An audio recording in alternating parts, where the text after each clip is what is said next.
अगर किसी भी व्यक्ति ने सरकारी ज़मीन पर कब्जा कर रखा है, अतिक्रमण कर रखा है, तो आप उसे अब आसानी से हटवा सकते हैं बहुत जल्दी। आप चाहे अपना नाम छिपा के भी हटवा सकते हैं, आप घर बैठे भी हटवा सकते हैं। किसी को पता भी नहीं चलेगा कि आपने कार्रवाई की है। तो हम जो सरकार ने पोर्टल जारी किया है उसके बारे में, और जो कानून जो है धारा 67 और 145 के बारे में, उसके बारे में भी हम बात करेंगे साथियों, ठीक है? जिसमें जुर्माना, बेदखली और भी प्रक्रियाएं आप जानेंगे, ठीक है? और एक चीज़ और, अगर आप लीगल एडवाइस लेना चाहते हैं किसी भी मैटर में, विशेषज्ञ द्वारा कानूनी सलाह लेना चाहते हैं, या कोई डॉक्यूमेंट चेक करवाना चाहते हैं, या आप अवैध कब्जा हटवाने के लिए आप ड्राफ्टिंग एप्लीकेशन लिखवाना चाह रहे हैं, तो कॉन्टैक्ट नंबर वीडियो के डिस्क्रिप्शन में साथियों मिल जाएगा। साथियों, सबसे पहले मैं आपको एक बात बता दूं, अगर कोई भी व्यक्ति किसी सरकारी जमीन पर कब्जा किए है तो आप उसे हटवाने के लिए कार्यवाही कर सकते हैं, क्योंकि सरकारी जमीन सार्वजनिक जमीन होती है, सबकी जमीन होती है।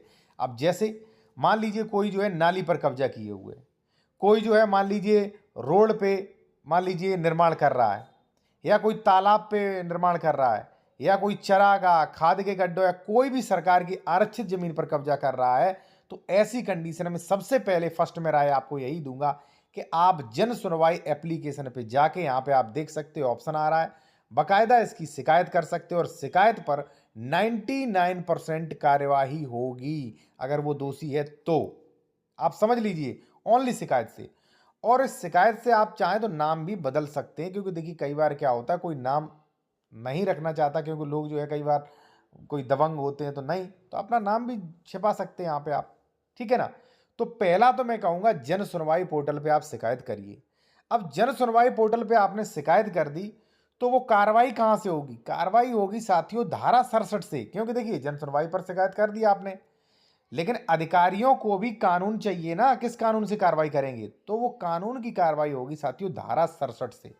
अब धारा 67 क्या है, चलिए वो मैं आपको समझा देता हूं। एक चीज मैं आपको और कहूंगा कि यदि आप कोई लीगल एडवाइस लेना चाहते हैं तो कॉन्टैक्ट नंबर वीडियो के डिस्क्रिप्शन में मिल जाएगा। आप जूनियर एडवोकेट हैं या कानून में अच्छी जानकारी रखना चाहते हैं, तो आप इस चैनल को ज्वाइन कर सकते हैं। ओनली 59 रुपए में स्पेशल मेंबरशिप ले सकते हैं। इससे आपको वीडियोस की कमेंट्स में रिप्लाई, नए नए कोर्स अपडेट्स, और जो भी मान लीजिए स्पेशल वीडियोस हैं उनके नोटिफिकेशन आपको मिल जाएंगे, ठीक है? कई लोगों ने ज्वाइन भी कर रखा है यहाँ पे। धारा 67 कहती है साथियों कि ग्राम पंचायत संपत्ति की क्षति या उसका दुरुपयोग या गलत अधिभोग रोकने की शक्ति किसको है? उप जिलाधिकारी को। कोई भी बंदा अगर किसी भी ग्राम पंचायत या किसी भी सरकारी जमीन का गलत अधिभोग कर रहा है, मान लीजिए वो तालाब की जमीन में अधिभोग कर रहा है, मान लीजिए वो चक्रोड पे कब्जा किए, तो ऐसी कंडीशन में जो है लेखपाल जाएगा, आप शिकायत करेंगे, वो जाएगा, आरसी प्रपत्र शायद 20 होता है, भर के देगा और उसको सूचित करेगा। फिर वहाँ पे कारण बताओ नोटिस जाएगा उसके लिए कि भाई ऐसे ऐसे आपने जो है संपत्ति पे कब्जा कर रखा है, इतना हमारा नुकसानी दर है और इतने दिन तक आप खाली कर दीजिए, इस प्रकार से नोटिस जाता है, ठीक है? अब यहाँ पे आप देख सकते हैं, जहाँ किसी ग्राम पंचायत या अन्य स्थानीय प्राधिकरण इस संहिता के उपबंधों के अधीन सौंपी गई समझी हुई कोई संपत्ति क्षतिग्रस्त हो जाती है, उसका दुरुपयोग होता है, या जहां कोई ग्राम पंचायत या अन्य प्राधिकरण इस संहिता के उपबंधों के अधीन किसी भूमि पर कब्जा प्राप्त करने के लिए हकदार हो और ऐसी भूमि पर उपबंधों के सिवाय अन्यथा रूप अधिभोग में, वहां यथास्थिति भूमि प्रबंधक समिति या अन्य प्राधिकरण या संबंधित लेखपाल विहित रीति से उपबंधित सहायक कलेक्टर को सूचित करेगा। कोई भी ऐसी जमीन है जिस पे कब्जा है तो लेखपाल जाएगा, जांच करके और वहां पे अपनी रिपोर्ट लगाएगा और सूचित करेगा उप जिला अधिकारी को, ठीक है?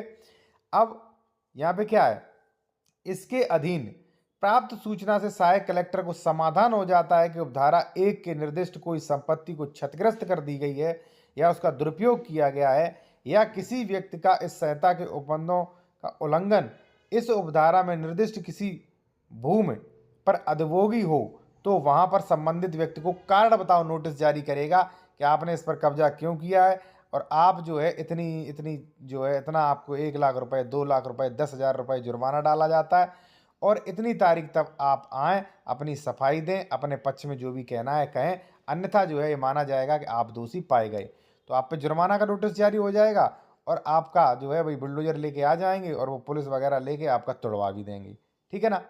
तो इस प्रकार से आपको कुछ नहीं करना है, आपको एप्लीकेशन लिखना है या जन सुनवाई पे कर दीजिए आप, या डायरेक्ट एसडीएम को दे दीजिए आप, और नहीं कार्रवाई होती तो वही फॉरवर्ड कर दीजिए आप डिस्ट्रिक्ट मजिस्ट्रेट को, आपकी कार्यवाही हो जाएगी। बाकी कोई लीगल एडवाइस, बेहतर कानूनी सलाह विशेषज्ञ द्वारा लेना चाह रहे हैं तो कॉन्टैक्ट नंबर वीडियो की डिस्क्रिप्शन में मिल जाएगा, और आप इस चैनल को ज्वाइन भी कर सकते हैं कुछ अच्छा सीखने के लिए। अगर आप जूनियर एडवोकेट हैं तो स्पेशल वीडियोज़ की नोटिफिकेशन आपको मिल जाया करेंगे साथियों। धन्यवाद।